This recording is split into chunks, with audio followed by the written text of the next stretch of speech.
ఇంకొక పక్క ఈరోజు మాట్లాడుతూ రషీద్ అనే వ్యక్తిని చంపేశారు, నేను ఢిల్లీకి పోయాను చేశాను.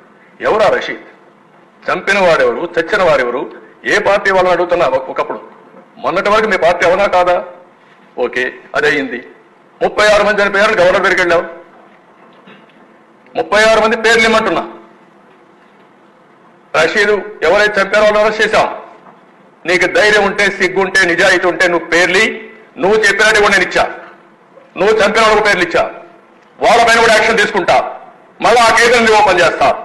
ఈ రోజు నువ్వు చెప్తున్నావు, దానిపైన కూడా నేను యాక్షన్ తీసుకుంటా. సిద్ధమాని సవాలు విసురుతున్నాను అధ్యక్ష.